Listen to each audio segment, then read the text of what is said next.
Muito bem, muito bem. Vamos falar do Palmeiras, né? Que inicia hoje à noite aí a sua caminhada tentando o tetracampeonato da competição, né? Joga lá contra o Júnior Barranquilla no Estádio Olímpico Jaime Mourão Leão, né? Em Cartagena, que fica a 133 quilômetros da sede do Júnior Barranquilla, mas não vai jogar em casa porque o seu estádio metropolitano está em reforma para a final da Sul-Americana.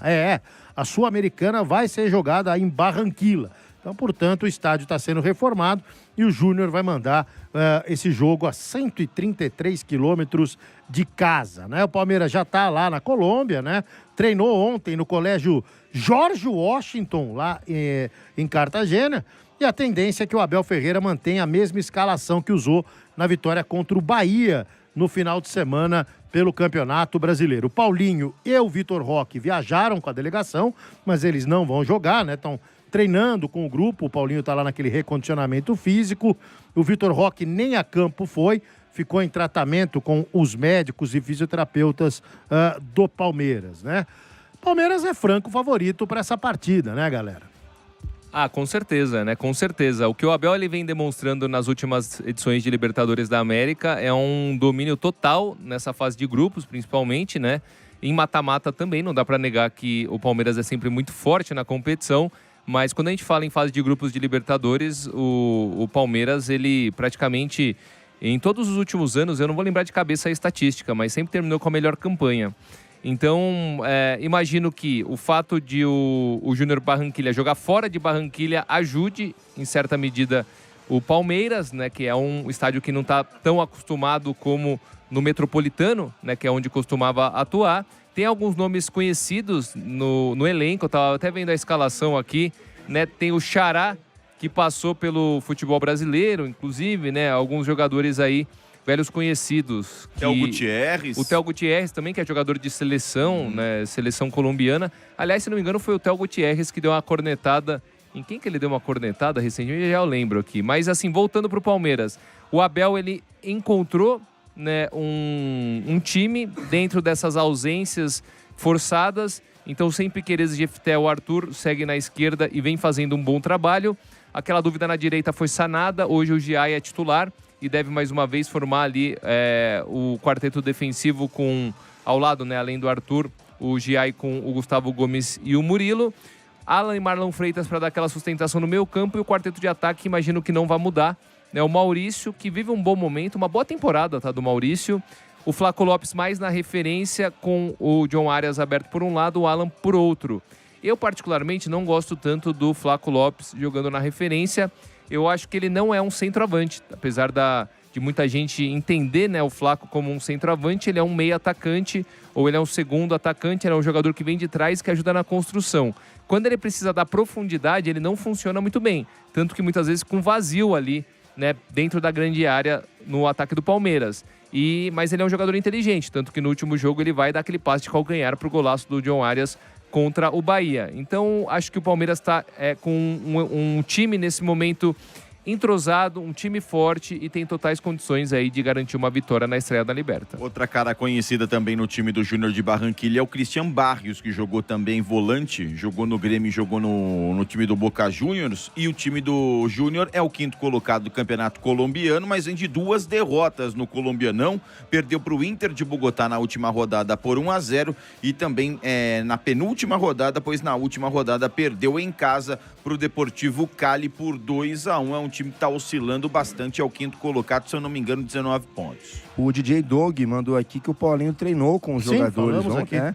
E será que ele pode entrar, rapaziada, não. Já, mano? Você acha que... Ele foi pra lá? Tá Tem chegando gente a hora, perguntando né? aí, pô, mas por que eles viajaram, ele e o Vitor Roque, não ficaram fazendo tratamento aqui? Porque faz parte da programação, tanto é que o Paulinho participou do treino com os jogadores ontem. Então ele já está se ambientando novamente na dinâmica de jogo. Então por isso que era importante ele viajar, e o Vitor Roque também viajou lá para continuar o tratamento de perto com os médicos e fisioterapeutas. Eles fazem aquela atividade em campo reduzido com um jogador a menos. Aí você coloca um coringa para ser esse 11º jogador. Então é o Paulinho que joga e ele tem uma faixa de campo onde ele pode ir, e os jogadores não chegam com tanta intensidade. É para dar o quê? Um pouco mais de volume de jogo para ele, para dar um pouco de proximidade na troca de passes, para dar aquele ambiente de jogo em campo reduzido. Então ele é o coringa, ele joga com menos intensidade que os outros e os atletas não dão aquela chegada mais dura em cima do Paulinho, mas utiliza para dar uma rodagem. Ele joga para os dois, por exemplo, você tá ali no treino, né? Para quem nunca foi no treinamento, ele tem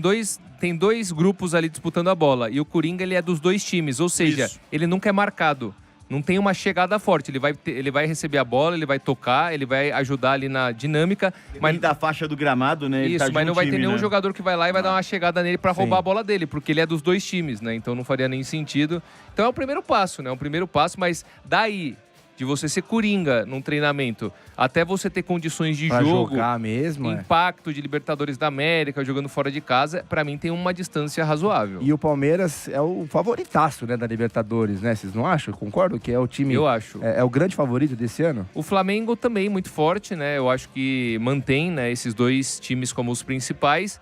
Só que eu tenho a minha tese, até outro dia teve um corte aqui, tiraram aí... Muita gente concordou, achei que mais gente fosse discordar, né? Mas muita gente concordou com isso. Obviamente que os flamenguistas não gostaram tanto, mas a minha tese é que os dois principais jogadores do Flamengo, né, o Arrascaeta e o Pedro, eles não vivem o auge físico e técnico e eles são os extra classe para nível Brasil.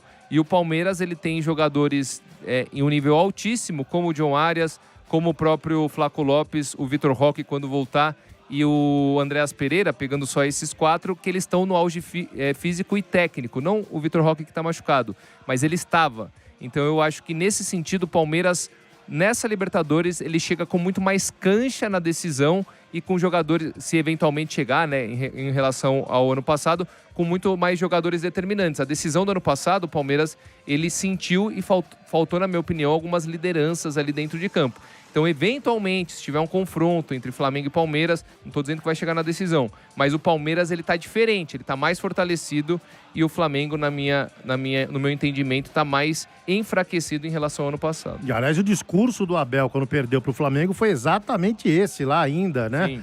Dizendo que o time do Flamengo era mais experiente, que o time do Palmeiras não tinha jogadores tão experientes e tal.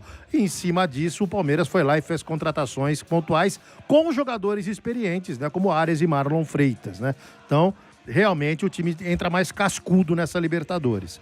Bom, falando de moleque, o Arthur, né? Acabou virando titular da lateral esquerda do Palmeiras, né? O Piquerez se machucou, o Jefté se machucou. O menino que é talentoso está aproveitando, né, essa oportunidade que está tendo. E ele falou lá para a TV Palmeiras sobre o sonho que é ele jogar a Libertadores e a importância dele ter jogadores experientes no sistema defensivo para orientá-lo. Vamos ouvir o Arthur. Acho que a sensação, sim, sem poder explicar, assim, é uma sensação de felicidade, né, poder estar estreando na Libertadores pelo Palmeiras, que eu cresci assistindo, né, vi os 2 títulos seguidos, né, pela TV e agora poder estar participando dela é muito legal. Eu acho que o pessoal ali da defesa ali que eu acabo me comunicando mais, né, o Murilo, o Gomes ali me ajuda bastante, né, nesse momento que é a fase nova para mim, né. Mas graças a Deus estou podendo me sair bem com a ajuda deles para o Palmeiras sair campeão. Não, sim, a gente estava numa recuperação ontem no hotel, hoje também. Isso pôde ajudar a gente a estar reparando nas pernas, né, que deu uma cansada, né, da viagem, né, direto de Salvador para cá. Mas acho que a gente vai estar 100% apto para amanhã dar o nosso melhor. Tá bom, tá aí o menino Arthur, né, que tá jogando bem. Esse moleque tem talento, hein? Esse aí, eu vou te falar, o Jefté que não se cuide, porque na hora que ele abriu o olho, o Arthur já ficou como reserva imediato do Piquerez.